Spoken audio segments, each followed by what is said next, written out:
Hey, what's up, everyone?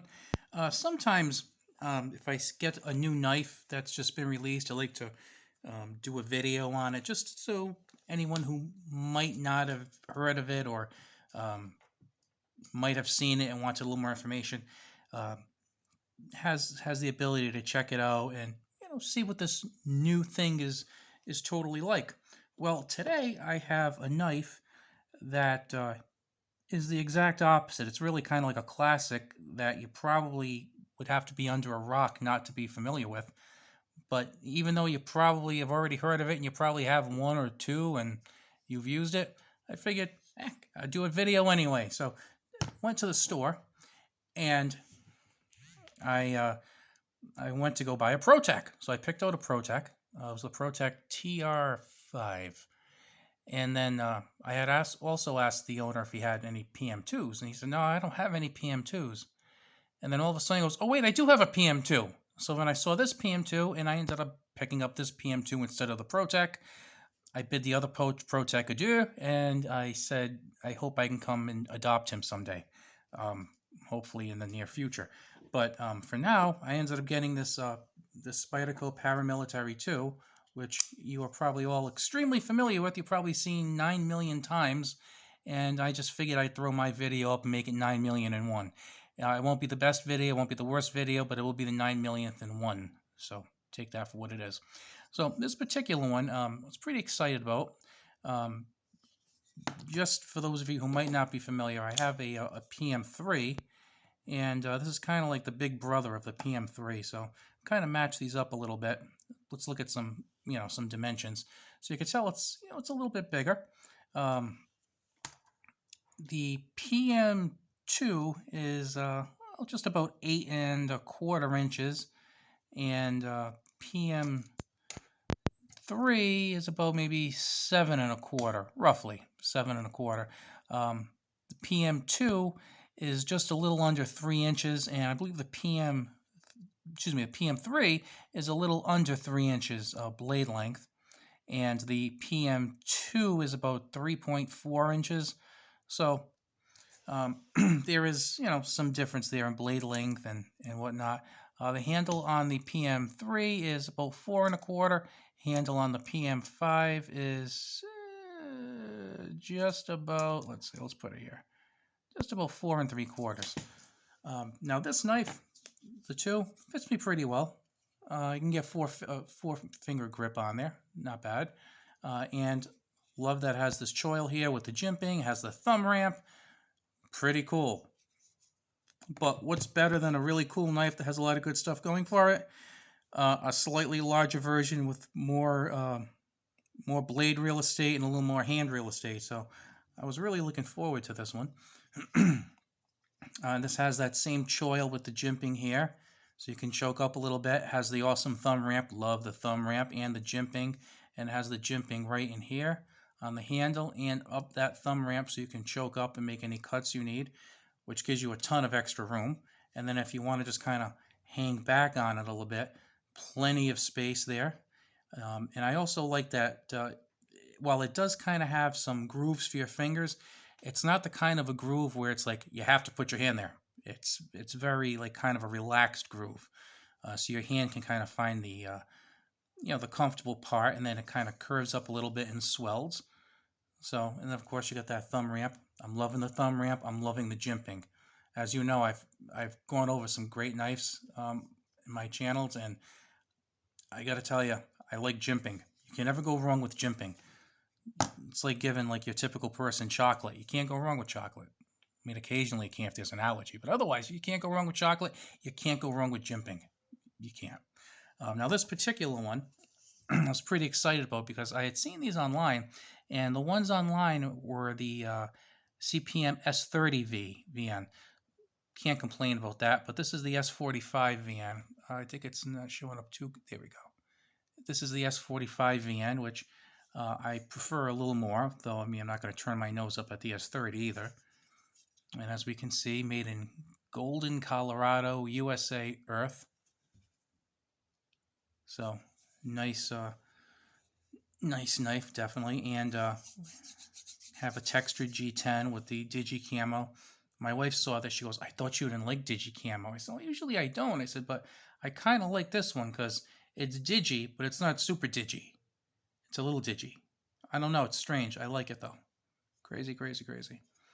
What did stink though is when this came over here, for some reason the clip was up here, kind of set up for left-handed carry.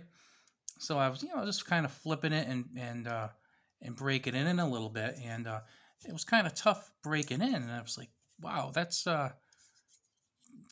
it's kind of taken a while to break in a little bit. And then when I took the clip off, it became a lot easier to flip and a lot easier to close. And then it hit me that with my my Kershaw leak, I had also had the clip.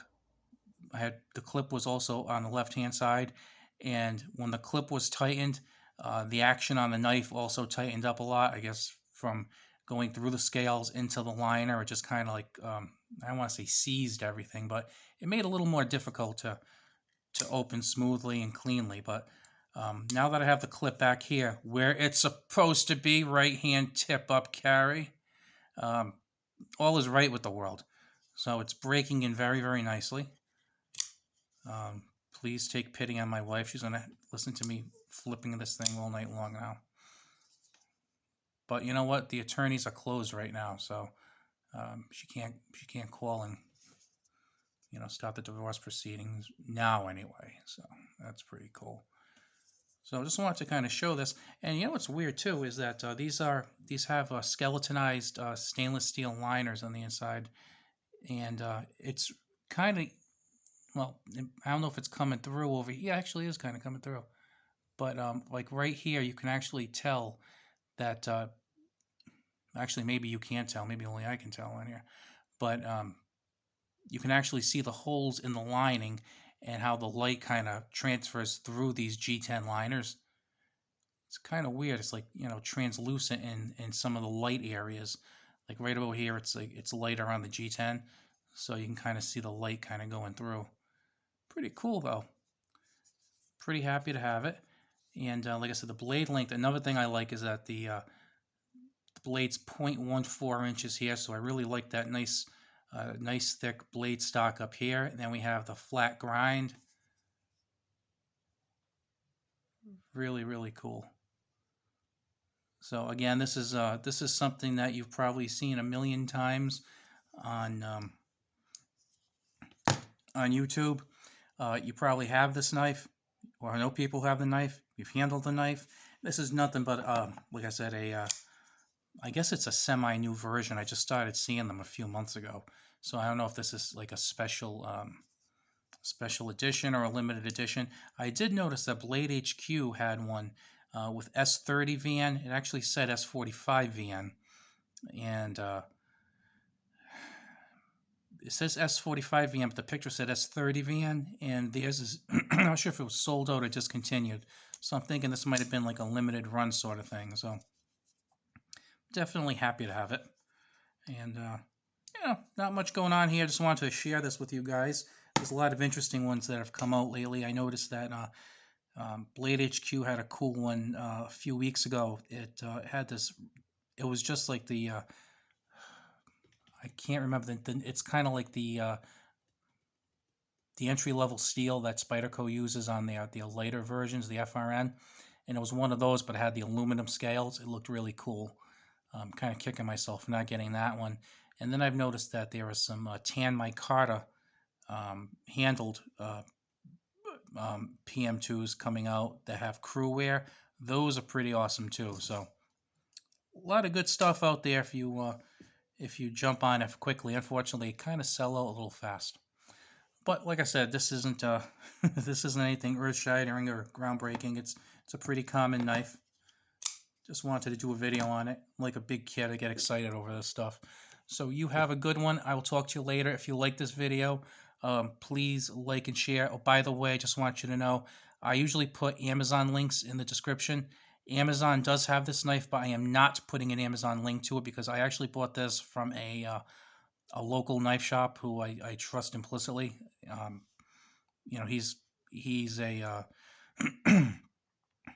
He is an authorized dealer for like ProTech and ZT and Benchmade and Chris Reeve, and he was actually Spyderco also. Um, I don't want to put an Amazon link because I am very, very afraid that if you buy something on Amazon that's Spyderco, it might not be real.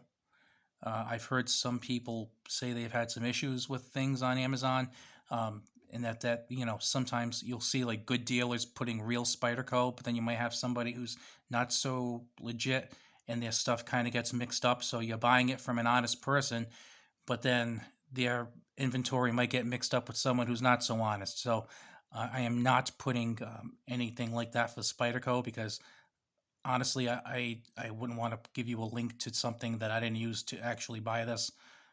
So just in case you're wondering, if you don't have a local place and you want to pick up something like this, Blade HQ sold out. I mean, I would try some of the other big places like DLT Trading, GP Knives, Knife Center, Knife Joy, PVK, Arizona Custom Knife. Try some of those places or go to the Spyderco website, look for authorized dealers.